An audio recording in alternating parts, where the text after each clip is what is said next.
Samuel chapter 23.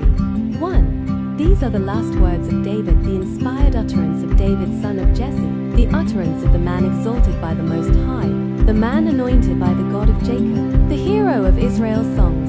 2. The Spirit of the Lord spoke through me, his word was on my tongue. 3. The God of Israel spoke, the Rock of Israel said to me, when one rules over people in righteousness, when he rules in the fear of God. 4. He is like the light of morning at sunrise on a cloudless morning, like the brightness after rain that brings grass from the earth. 5. If my house were not right with God, surely he would not have made with me an everlasting covenant, arranged and secured in every part. Surely he would not bring to fruition my salvation, and grant me my every desire. 6. But evil men are all to be cast aside like thorns, which are not gathered with a hand. 7. Whoever touches thorns uses a tool of iron or the shaft of a spear. They are burned up where they lie. 8. These are the names of David's mighty warriors. Josheb-Basshebeth, a Tachamonite, was chief of the three. He raised his spear against 800 men, whom he killed in one encounter. 9. Next to him was Eleazar son of Dodai the Archite. As one of the three mighty warriors, he was with David when they taunted the Philistines gathered at Pas-Dammim for battle. Then the Israelites retreated. 10. But Eleazar stood his ground, and struck down the Philistines till his hand grew tired and froze to the sword. The Lord brought about a great victory that day. The troops returned to Eleazar, but only to strip the dead. 11. Next to him was Shammah, son of Agi the Hararite. When the Philistines banded together at a place where there was a field full of lentils, Israel's troops fled from them. 12. But Shammah took his stand in the middle of the field. He defended it and struck the Philistines down, and the Lord brought about a great victory. 13. During harvest time, 3 of the 30 chief warriors came down to David at the cave of Adullam, while a band of Philistines was encamped in the valley of Rephaim. 14. At that time David was in the stronghold, and the Philistine garrison was at Bethlehem. 15. David longed for water and said, "Oh, that someone would get me a drink of water from the well near the gate of Bethlehem." 16. So the 3 mighty warriors broke through the Philistine lines, drew water from the well near the gate of Bethlehem, and carried it back to David, but he refused to drink it. Instead, he poured it out before the Lord. 17. Far be it from me, Lord, to do this, he said. Is it not the blood of men who went at the risk of their lives? And David would not drink it. Such were the exploits of the 3 mighty warriors. 18. Abishai, the brother of Joab son of Zeruiah, was chief of the 3. He raised his spear against 300 men, whom he killed, and so he became as famous as the 3. 19. Was he not held in greater honor than the 3? He became their commander, even though he was not included among them. 20. Benaiah son of Jehoiada, a valiant fighter from Kabzeel, performed great exploits. He struck down Moab's 2 mightiest warriors. He also went down into a pit on a snowy day and killed a lion. 21. And he struck down a huge Egyptian. Although the Egyptian had a spear in his hand, Benaiah went against him with a club. He snatched the spear from the Egyptian's hand and killed him with his own spear. 22. Such were the exploits of Benaiah son of Jehoiada. He too was as famous as the 3 mighty warriors. 23. He was held in greater honor than any of the 30, but he was not included among the 3, and David put him in charge of his bodyguard. 24.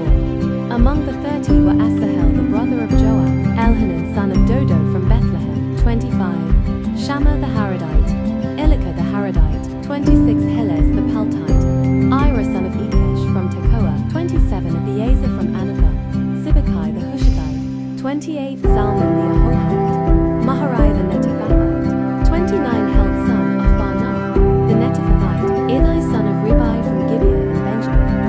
30. Benaiah the Pirathonite, Hiddai from the ravines of Gash. 31. Abi Albon the Arbathite, Asmath the Barhumite. 32. Eliab the Shalbonite, the sons of Jashub.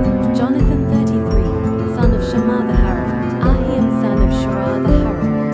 34. Eliphalet son of Ahasbai,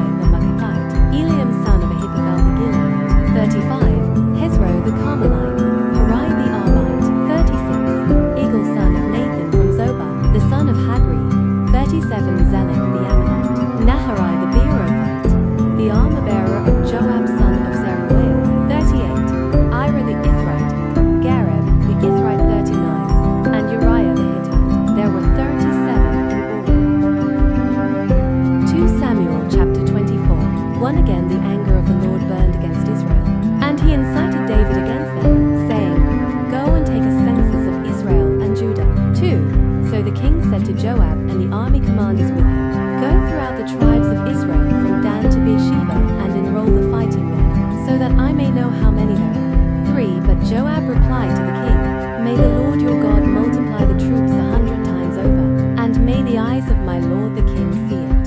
But why does my lord the king want to do such a thing?" 4. The king's word, however, overruled Joab and the army commanders. So they left the presence of the king to enroll the fighting men of Israel. 5. After crossing the Jordan, they camped near Aroer, south of the town in the gorge, and then went through Gad and on to Jazer. 6. They went to Gilead and the region of Tatim-Hodshi, and on to Danjan and around towards Sidon. 7.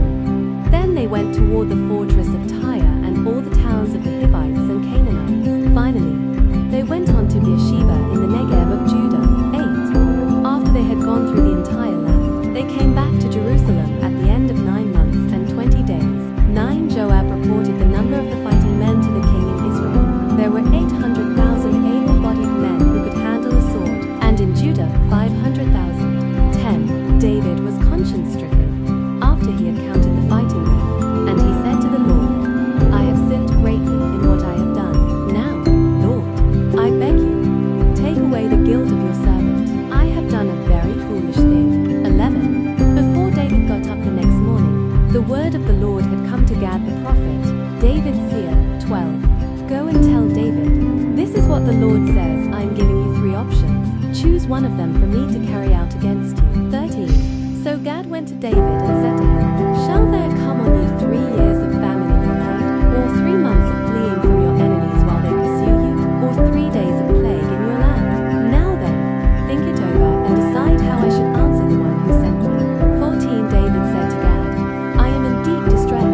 Let us fall into the hands of the Lord, for his mercy is great, but do not let me fall into human hands." 15. So the Lord sent a plague on Israel from that morning until the end of the time designated, and 70,000 of the people from Dan to Beersheba died. 16. When the angel stretched out his hand to destroy Jerusalem, the Lord relented concerning the disaster, and said to the angel who was afflicting the people, "Enough, withdraw your hand." The angel of the Lord was then at the threshing floor of Araunah the Jebusite. 17. When David saw the angel who was striking down the people, he said to the Lord, "I have sinned. I, the shepherd, have done wrong. These are but sheep. What have they done? Let your hand fall on me and my family." 18. On that day, Gad went to David and said to him, "Go up and build an altar to the Lord on the threshing floor of Araunah the Jebusite." 19. So David went up, as the Lord had commanded through Gad. 20. When Araunah looked and saw the king and his officials coming toward him, he went out and bowed down before the king with his face to the ground. 21. Araunah said, "Why has my lord the king come to his servant, to buy your threshing floor?" David answered, "So I can build an altar to the Lord, that the plague on the people may be stopped." 22. Araunah said to David, "Let my lord the king take whatever he wishes, and offer it up. Here are oxen for the burnt offering, and here are threshing sledges and ox yokes for the wood." 23. Your Majesty, Araunah gives all this to the king. Araunah also said to him, "May the Lord your God accept you." 24. But the king replied to Araunah, "No, I insist on paying you for it. I will not sacrifice to the Lord my God burnt offerings that cost me nothing." So David bought the threshing floor and the oxen, and paid 50 shekels of silver for them. 25. David built an altar to the Lord there and sacrificed burnt offerings and fellowship offerings. Then the Lord answered his prayer in behalf of the land, and the plague on Israel was stopped. Luke chapter 22, verse 31 to 53. 31. Simon, Simon, Satan has asked to sift all of you as wheat.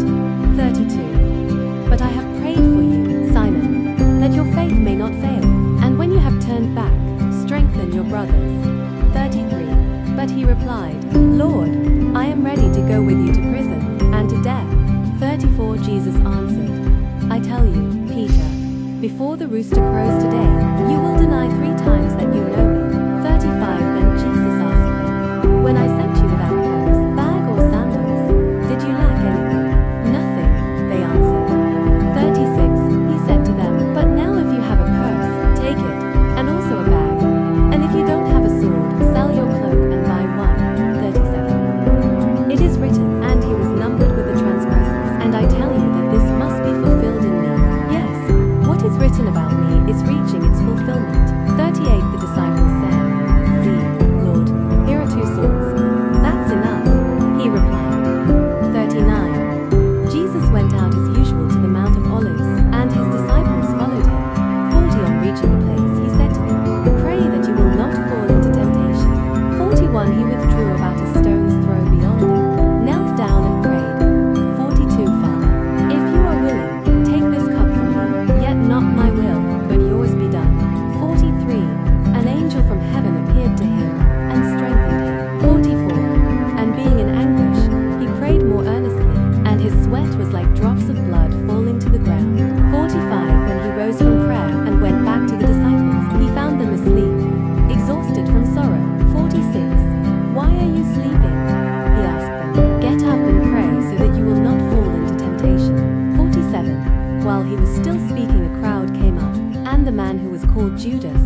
One of the 12 was leading them. He approached Jesus to kiss him. 48. But Jesus asked him, Judas, are you betraying the Son of Man with a kiss? 49. When Jesus' followers saw what was going to happen, they said, Lord, should we strike with our swords?